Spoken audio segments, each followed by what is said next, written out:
అసలాడు దేవుని యొక్క మహాకృపలో మీ అందరికీ కూడా ఈ వీడియోకి స్వాగతం పలుకుతున్నాను. ఈ సమయంలో మంచి మనసున్నటువంటి పోలీస్ సార్లు అనే వీడియోను చేస్తున్నాను.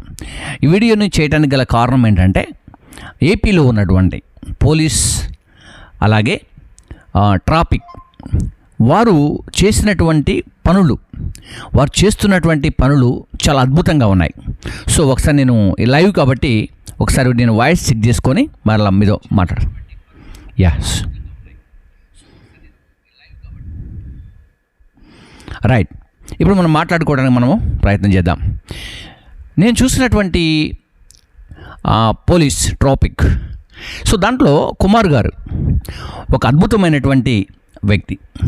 తను చేసినటువంటి పని చాలా బాగుంది. ఈ మధ్యకాలంలో శ్రీదేవి డ్రామా కంపెనీలో కూడా వచ్చి వారు ట్రాఫిక్ రూల్స్ అండ్ రెగ్యులేషన్స్ ఎలా చేయాలో కూడా చెప్పారు వారు. ఈ సమయంలో నేను ఇంకాస్త ఎక్కువగా ప్రజలకి అందేలాగా, అలాగే మనకి చూస్తున్నటువంటి ప్రజలు కూడా, మనం కూడా ఏ ప్రొఫెషనల్ అయినప్పటికీ కూడా సామాజిక సేవ అంటే కొంతమందికి ప్రజలకి చేసే సేవ, ప్రజలకు మనం అందించే సేవ, అది ఎంతో కొంత ప్రజలకు అవసరమై ఉన్నది. కాబట్టి మనము ఈ విషయాన్ని ఒకసారి గుర్తు చేసుకుంటూ నేను ఈ వీడియోని ప్రారంభిస్తున్నాను. అయితే ఒక బాగా త్రాగినటువంటి వ్యక్తి, అతను ఒక వంట మాస్టర్, చక్కగా వంటలు చేయగలడు. అంతేకాకుండా అతను వాళ్ళ ఫ్రెండ్స్ ఇద్దరు కలిసి తాగి తన దగ్గర ఉన్నటువంటి బైక్ని తీసుకుని వచ్చి 2 నెలలు అవుతుందని, అంతేకాకుండా ఆ బైక్ పైన కూడా కంప్లీట్ ఉందని కూడా తెలియనటువంటి సమయంలో ఆ వ్యక్తి బాగా తాగిపోయి ఆ రోడ్డు పక్కన పడిపోయి ఉంటాడు. ఆ పడిపోయినటువంటి ఆ వ్యక్తి దగ్గరికి ఆ రోడ్డు పక్కన వెళ్తున్నటువంటి వాళ్ళు చాలామంది ప్రజలు వెళ్తున్నారు. వెహికల్స్లో కార్లు వెళ్తున్నాయి, స్కూటర్స్ వెళ్తున్నాయి, టూ వీలర్ వెహికల్ వెళ్తున్నాయి, చాలా వెళ్తున్నాయి. అయినప్పటికీ కూడా బైక్ అక్కడే ఉంది, మనిషి అక్కడే పడిపోయి ఉన్నాడు. కానీ ఎవరు కూడా పట్టించుకోవాలా.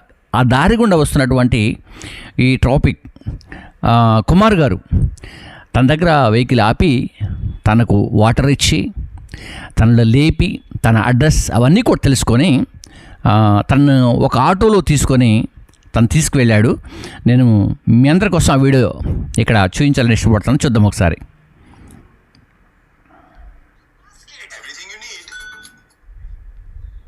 ఈ వీడియో నేను చూపిస్తున్నప్పుడు మనము ఎప్పుడైనా సరే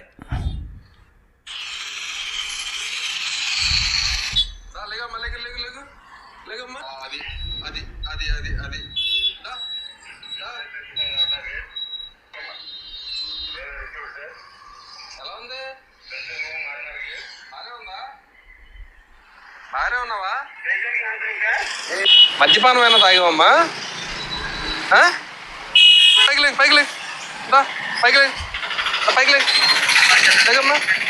లేగమ్మా. లెగు. చెప్పులేసుకో.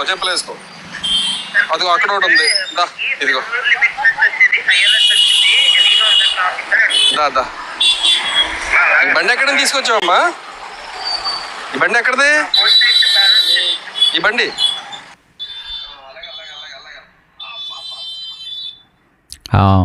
మీకు వీలుగా ఉంటే నేను ఈ వీడియో మీకు మన ఛానల్లో ఇస్తాను, చూడటానికి ప్రయత్నం చేయండి. దాదాపుగా చాలామంది ఈ వీడియోను చూశారు. దీని కింద కొన్ని అద్భుతమైనటువంటి కామెంట్లు ఉన్నాయి. నేను వాటిని చదవటానికి ఇష్టపడుతున్నాను. సూపర్ సార్, ఎంత ఓపికగా ఏ అధికారి ఏ వర్షన్లో కూడా ఓపికగా మాట్లాడినటువంటి మీకు నమస్కారం అని చెప్పేసి ఒకరు కామెంట్ పెట్టారు. మరి కొంతమంది అంటున్నారు ఏంటంటే, మొదటిసారి చూస్తున్నాం సార్ సహాయం చేస్తున్నటువంటి పోలీసుల్ని అంటున్నారు. కొంతమంది రియల్ హీరో అంటున్నారు, కొంతమంది సూపర్ హీరో, నిజంగా మీరు చాలా చక్కగా చేశారండి, ఫ్రెండ్లీ పోలీస్ అని చెప్పేసి కూడా మాట్లాడుతున్నారు. ఇప్పుడు నేను చెప్పే విషయం ఏంటంటే, పోలీసు శాఖలో ఉన్నటువంటి వారందరూ కూడా ఇలా కోప్పడే కాడ కోప్పడాలి, ప్రేమించే కాడ ప్రేమించాలి, గద్దించే కాడ గద్దించాలి. అంతేకాకుండా మనిషిని మార్చడానికి పోలీస్ శాఖ కూడా ఇప్పుడు పనిచేస్తుందనటానికి ఏమాత్రం కూడా అనుమానం లేదు. కాబట్టి తెలుగు రాష్ట్రాలుగా ఉన్నటువంటి మరి ఆంధ్రప్రదేశ్లో ఇలాంటి వారు ఉండటం చాలా ఆ ప్రాంతంలో ఉన్నటువంటి ప్రజలు చాలా అదృష్టవంతులు వారు. కాబట్టి ఇలాంటి పోలీసు వారందరూ కూడా ఇంకా అనేకమైనటువంటి మంచి పనులు చేయాలని కూడా మనం కోరుకుందాం. అంతేకాకుండా వీరికున్నటువంటి సిఐ గారు ఉన్నారు, వారు కూడా చాలా మంచి వ్యక్తి. వీరు ఏం చేస్తుంటారంటే హెల్మెట్ కానీ అవన్నీ కరెక్ట్గా పెట్టుకుంటూ వెళ్తూ ఉంటే వారిని సన్మానిస్తూ ఉంటారు. అలాగనే ఒక లారీ డ్రైవర్ చాలా దూరం నుంచి తీసుకువెళ్తున్నటువంటి వెహికల్ని తన స్పీడు 40 తోటే మెయింటైన్ చేస్తున్నాడని చెప్పేసి తనని ఓవర్టేక్ ఆపేసి తనతో మాట్లాడటానికి కారణాలు చెప్తూ అక్కడ ఉన్నటువంటి అవేర్నెస్ అంటే డ్రైవర్ను కూడా మెచ్చుకుంటూ తన కుటుంబాన్ని గుర్తు చేస్తూ వాళ్ళని మెచ్చుకుంటూ వాళ్ళలో ఉన్నటువంటి ఫెయిత్ని ఇంకొంచెం ఇంక్రీజ్ చేస్తూ ఉన్నారు. సో ఇలా చేస్తే చాలా బాగుంటుంది కనుక మీకు ఒకరు కూడా ఆ వీడియోని నేను చూపిస్తాను. పోలీసు మనసును గెలుచుకున్నటువంటి లారీ డ్రైవర్ అని ఒక టైటిల్ పెట్టారు. ఇవన్నీ న్యూస్ నుంచి టెలికాస్ట్ అవుతూ ఉన్నాయి. బట్ నేను మాత్రం మీకు ఇక్కడ చూపించాలనే ఉద్దేశంతో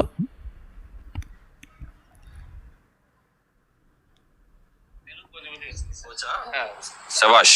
ఎందుకంటే ఎక్కడి నుంచి వస్తున్నారు మీరు? రాయ్పూర్. ఎక్కడి వరకు? చెన్నై.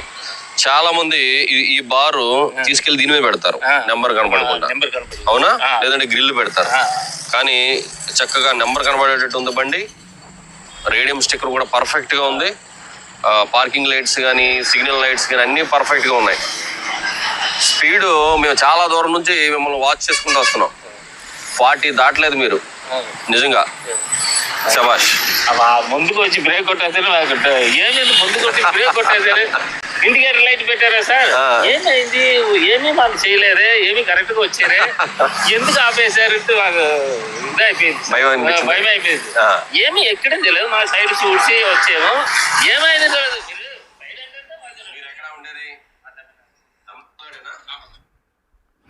రైట్, చూసారు కదా. సో ఇదనమాట.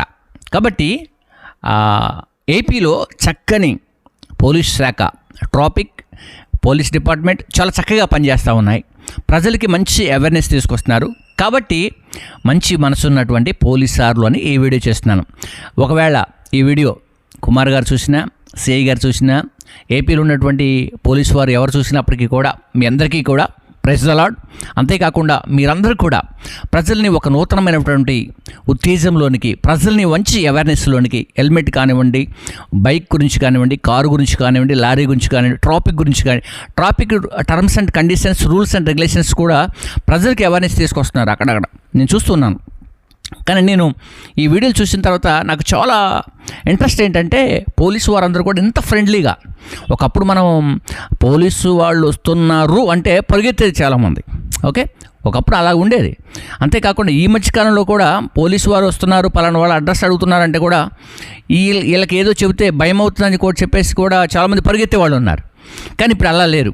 పోలీసు వాళ్ళు వస్తున్నారంటే ఒక ఫ్రెండ్లీగా మాట్లాడుకోవటము, కావలసినటువంటి విషయాలు తెలుసుకోవటము అలాగున జరుగుతూ చక్కగా వెళ్తున్నటువంటి సమయం అది. కాబట్టి మీరు గమనించారో లేదో, మరి పోలీస్ అనే పదం గ్రీకు నుండి వచ్చినటువంటి పదం. పోలీస్, మన పోలీస్ స్టేషన్ మీద చూస్తూ ఉంటాం కదా, రక్షణ నిలయం, రక్షక భట నిలయం అని ఉంటుంది పోలీస్. కాబట్టి నిజంగా ఇలాంటి పని ప్రతి ఒక్కరూ ఎవరైతే డ్యూటీలో ఉంటారో, ఎవరైతే ఆన్ డ్యూటీలో ఉంటారో, ఎక్కడ ఉన్న పోలీసు వారే. కాబట్టి పోలీసు వారు ప్రజలను ప్రేమించాలి, పోలీసు వాళ్ళు ప్రజలకు కావాల్సిన సహాయం చేయాలి, పోలీసు వారే గద్దించాలి, పోలీసు వారే ఖండించాలి, పోలీసు వారే ప్రేమించాలి, పోలీసు వాళ్ళే ఆదరించాలి. ఎందుకు?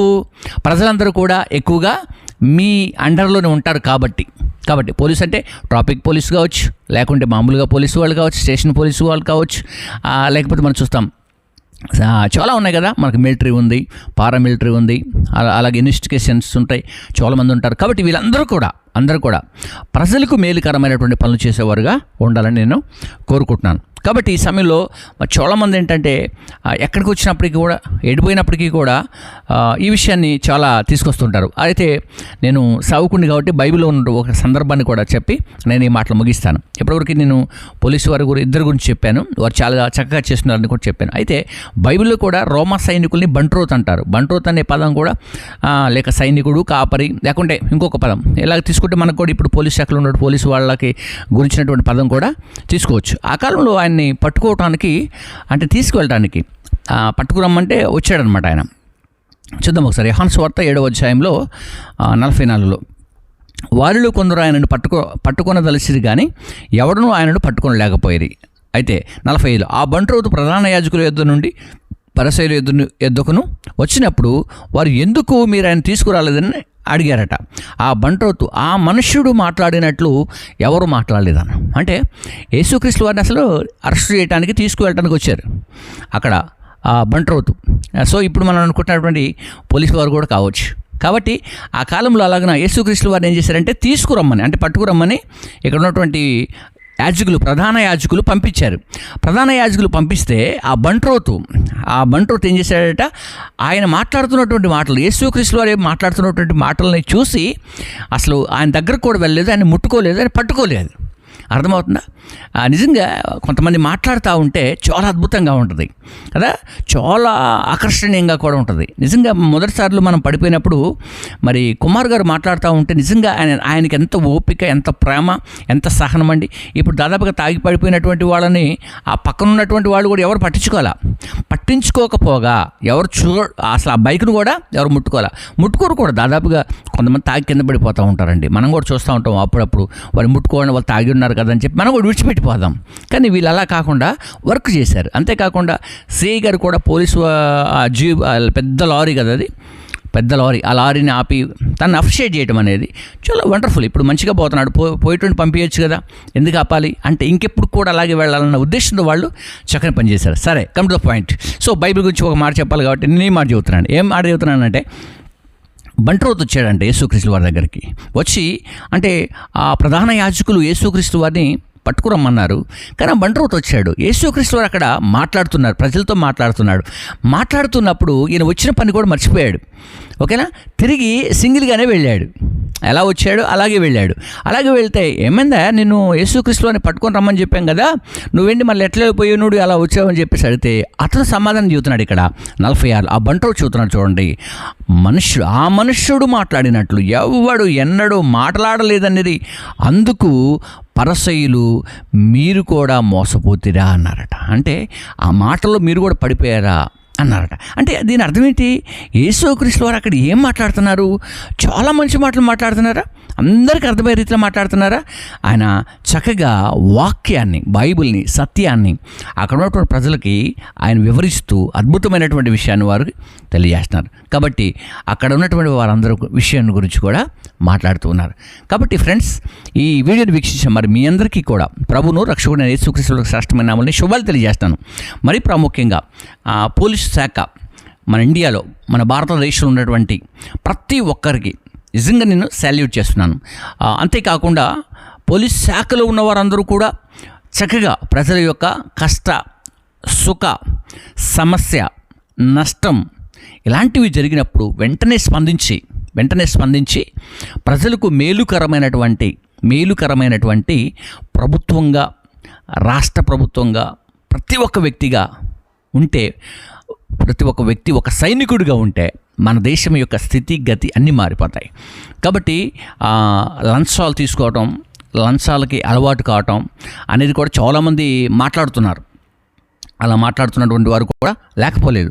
అయితే ఈ సమయంలో అలాంటి వాటిని కూడా మీరు అవాయిడ్ చేస్తూ ప్రజలకు ఇంకా చెరువుకి ఫ్రెండ్లీలాగా, ఇప్పుడు ఫ్రెండ్లీ పోలీస్ అని పెట్టారు, ఫ్రెండ్లీలాగా ఇంకా ఫ్రెండ్స్గా, అంటే వాళ్ళలో ఉన్న భయాన్ని తొలగించి వాళ్ళలో ఏ బాధ ఉందో బయటకు తీసుకురావడానికి మీరు చేస్తున్నటువంటి కృషి.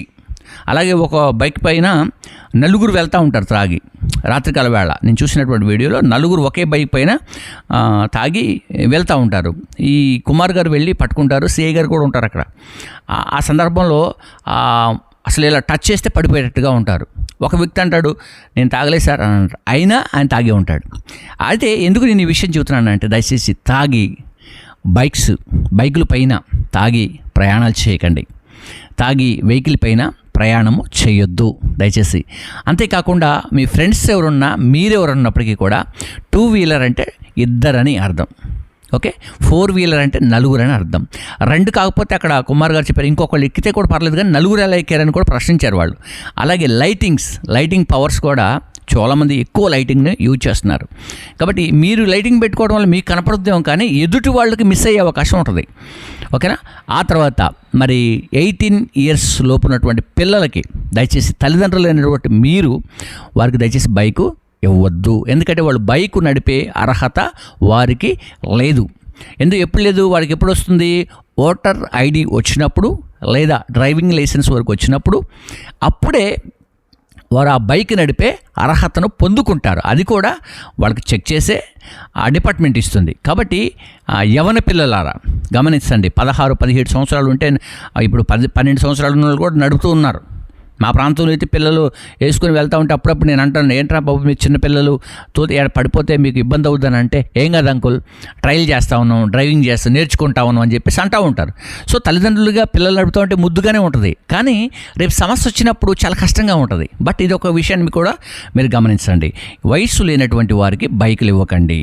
ఆ తర్వాత వయసులో ఉన్నటువంటి వారికి కూడా ఏమండి పెద్ద హ్యాష్ పవర్ 350, 450, 1000 cc, 1500 cc దయచేసి యవనస్తులు కొనివ్వకండి. వారు ఈ మధ్యకాలం మనం చూస్తూ ఉన్నాం ఎక్కువగా యాక్సిడెంట్లలో చనిపోతున్నటువంటి వారు. మనం ఆ మధ్యలో మనం విన్నాం కోట శ్రీనివాసరావు గారి యొక్క కుమారుడు, అలాగే బాబు మోహన్ వారి యొక్క కుమారుడు కూడా ఎక్కువగా హై స్పీడ్ బైక్స్ తీసుకుని వాళ్ళు యాక్సిడెంట్లో చనిపోయారన్న దుర్వార్తలు కూడా మనం విన్నాం. కాబట్టి యవన సమాజమా, యవన బిడ్డలారా, తల్లిదండ్రులను ఏడ్పించి తల్లిదండ్రులని కష్టపెట్టి మీరు పెద్ద బైక్స్ కొనుక్కొని దయచేసి వాటిపైన తిరగండి. మీకు ఒక స్టేజ్కి వచ్చిన తర్వాత, సెటిల్ అయిన తర్వాత అలాంటి హోప్ ఉంటే ఓకే, ఒక రోజున అది మీరు నెరవేర్చుకోండి. కానీ ఎలాగునా మరి మీరు వెళ్ళొద్దు అని కూడా నేను జ్ఞాపకం చేస్తున్నాను. అలాగే కూడా ఇంకొక విషయాన్ని గుర్తు చేస్తున్నాను నేను, ఏంటంటే హెల్మెట్ లేకుండా, హెల్మెట్ అనేది మోస్ట్ ఇంపార్టెంట్. ఆ హెల్మెట్ అనేది తీసుకోవడం ద్వారా కూడా మీ ప్రాణ అపాయ స్థితిని కూడా బాగు చేసుకుంటారు. అది తీసుకోండి మీరు కూడా. అంతేకాకుండా రోడ్ పైన వెళ్ళినప్పుడు బైక్ ఇన్సూరెన్స్, అలాగే డ్రైవింగ్ లైసెన్స్, ఈ హెల్మెట్, ఈ 3 కూడా మీ దగ్గర ఉంటే మిమ్మల్ని ఎవ్వరు కూడా ఆపరు. అంతేకాకుండా మీకు కూడా ప్రొటెక్షన్ మీకు ఉంటుంది. కాబట్టి అలాంటి ప్రొటెక్షన్ మీకు కావాలంటే ఇలా సేఫ్ జోన్లో వెళ్ళాలి. కారులో వెళ్తే కూడా సీట్ బెల్ట్ పెట్టుకోవాలి, దానికి కూడా ఇన్సూరెన్స్ పెట్టుకోవాలి. అంతేకాకుండా ఎక్కడికైనా వెళ్ళినప్పుడు కూడా కారు తగినటువంటి మనుషులుగా వెళ్ళాలి. ఈ విషయాలన్నీ మీరెందుకు చెబుతున్నారు సార్ అని అంటున్నారు కొంతమంది. అయితే నేను ఏమంటున్నానంటే, ఒక మంచి మాట ఎవరికైనా చెప్పొచ్చు, ఒక మంచి విషయాన్ని ఎవరితోటైనా షేర్ చేసుకోవచ్చు. కాబట్టి నేను నా ఛానల్లో ఈ విషయాన్ని షేర్ చేసుకుంటున్నాను. వారు నాకు నచ్చారు, వారి గురించి నేను చూశాను. గడిచినటువంటి 2-3 ఇయర్స్ నుంచి వాళ్ళు చూసుకుంటూ వస్తున్నాను కనుక నాకెందుకో కొంతమంది ప్రజలకి ఈ విషయాన్ని షేర్ చేస్తే బాగుంటుందన్న ఉద్దేశంతో ఈ వీడియో చేస్తాను. కాబట్టి ఫ్రెండ్స్, వారి మాట ప్రభుత్వ పక్షాన, నా మాట దేవుని పక్షాన.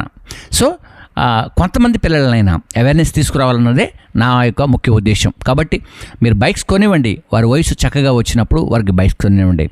అంతేకాకుండా డాడీ బైక్ అని, మమ్మీ బైక్ అని, అంటే స్కూటీస్ ఉంటాయి కదా, స్కూటీస్ అని కూడా కొంతమంది పిల్లలు బయట తిరుగుతూ ఉంటే పట్టుకుంటా చలన రాస్తున్నటువంటి వారు ఉన్నారు. రోడ్ల పైన వెళ్తే ఫోటోస్ కూడా చేస్తున్నటువంటి వారు కూడా లేకపోలేదు. సో ఈ టైంలో ఏదైనప్పటికీ కూడా పిల్లలకి వెహికల్స్ అనేవి వారి వయసు వచ్చేంతవరకు ఇవ్వకూడదని కూడా నేను జ్ఞాపకం చేస్తున్నాను. Okay, then complete. ఈ సమయంలో మరొకసారి ఏపీ పోలీసు వారికి, అలాగే ఇండియన్ పోలీస్ శాఖ అంతటికీ కూడా శుభాలు తెలియజేస్తూ, మరి ప్రాముఖ్యంగా ఈ వీడియోను ఎప్పటివరకు వీక్షించిన మీ అందరికీ కూడా శుభాలు తెలియజేస్తూ, మీ బిడ్డల యొక్క ప్రొటెక్షన్, మీ కుటుంబం యొక్క శ్రేయస్సును కూడా కోరుకుంటూ ఈ నా మాటలు ముగిస్తున్నాను. God bless you. అందరికీ దేవుని కృప సదాకాలము తోడై ఉండి నడిపించును గాక. ఆమెన్. Praise the lord.